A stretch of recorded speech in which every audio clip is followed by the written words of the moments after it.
Hey guys, it's Molly with Design Loves Detail, and today we are going to check out some more of my plans for the flip house, so stay tuned to see more.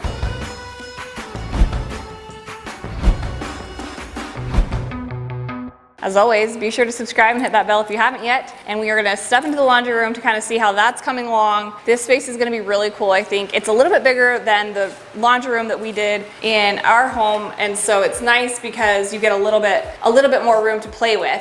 I am still going to do the plan where we make it a pantry and a laundry room just because I think we could use a little more storage. And there is a sink in here. There'll be a sink right here, which will be nice for both prep and for having in the laundry room. And then I'm gonna do cabinetry, probably a section like right here for the sink. And then I thought I would do a tall section that is kind of closed storage for pantry and that kind of thing.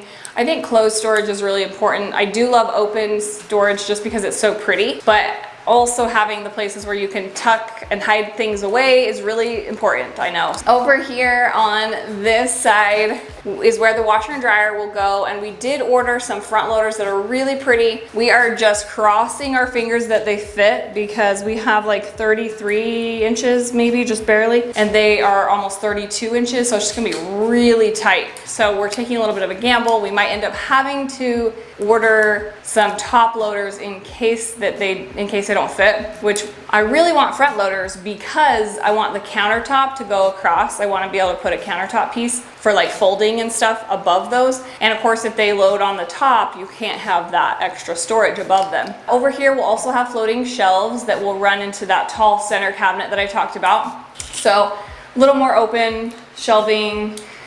Still gives some good storage space, and of course we have in here this beauty of a floor, just like is in the primary bathroom, that faux vinyl stone. It's gotta go. So the new flooring is really cute. It's actually a subtle patterned tile in a white and gray, just to give this space a little bit of a cute edge. This will be, I think, a really cute laundry room. Of course, it leads out to the garage. So if you guys remember, in my house, I had that little random hallway closet and we turned it into shelving. I think we should do the same thing with this one. I'm gonna not do the arch. Mine has a little arch on the top, but this one I think we're just gonna square it off because there's not really arches in this house. I wanna kind of stick to the feel of, you know, the shape of the windows and that sort of thing so that there's some uniformity and it feels intentional. And I think like for homes, I'm usually trying to listen to the house. I do try to like keep things, my goal is almost to make it feel like this is how it should have been in the beginning. The way the house should have been built, a better choice or whatever here and there. And I think that having this little kind of floating shelf area is going to give some interest. When you look down this hallway, you'll see kind of a cute decor display area rather than just a random small closet door. So that'll give that customized feel and make the house feel more up to date. Going into this bedroom, the bedrooms in this side of the house are pretty small. I'm gonna measure and see how big this room is. It's pretty small, so I gotta figure out all of the furniture placement in here. I wanna put queen beds in both of the bedrooms because I think that that's the most versatile option. It would be fun to do a kids room and stuff, but I think that just having it be where somebody could have essentially 2 guest rooms. So we are at just over 11 feet. It's like 11 feet 2 inches. That really is pretty small. Let's see, a queen size bed I think is about 60 inches. So that already is gonna take a big chunk of that for the bed. And let's see this direction.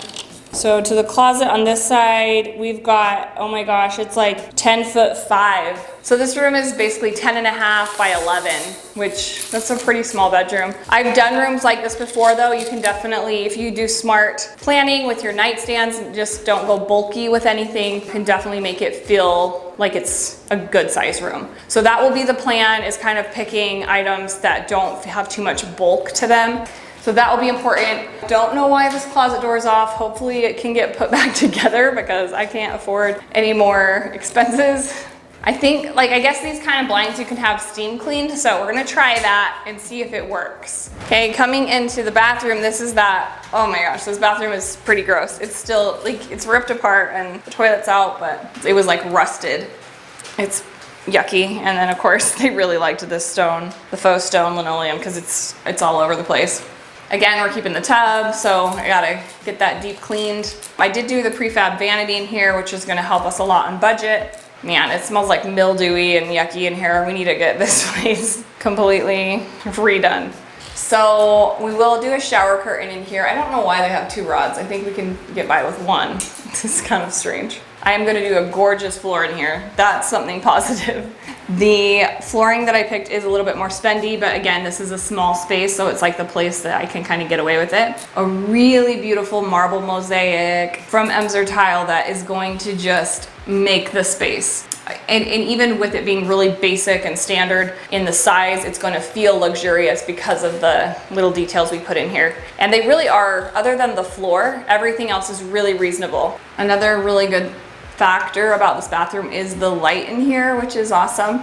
Having just that little window makes this whole space feel bright, and it will photograph really well, which I love. I did share the whole plan for this bathroom under the Flip House highlights on my Instagram. So be sure to also follow me on Instagram at Design Loves Detail, because I do post a lot of the products and kind of that insight on there. All right, this is the last bedroom, and this is the one that has the door going out, and it has 4 windows. Wow, there's so many windows in here. It's amazing. In some ways that can be tricky with furniture planning. Luckily, these 2 windows are spaced apart, so it gives us kind of a natural spot to put the bed. Again, it's pretty tight. This one, let's check what this one is. It's like so many windows for such a small room. Yeah, this one is 10 and 4 inches that way. Let's see what we have the other direction. This is 11 too.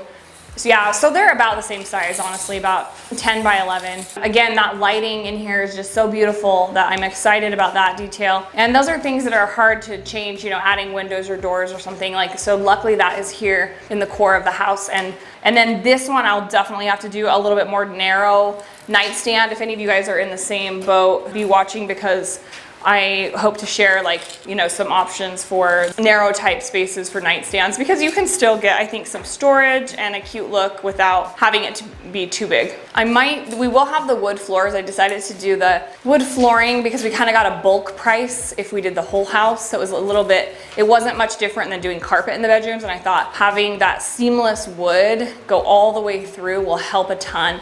But this will make it even easier that we don't have carpet. We just have the wood floor, and I can put rugs down and make it really pretty, because I think rugs are a great way to finish a space and bring interest and excitement. There's that, there's the plan.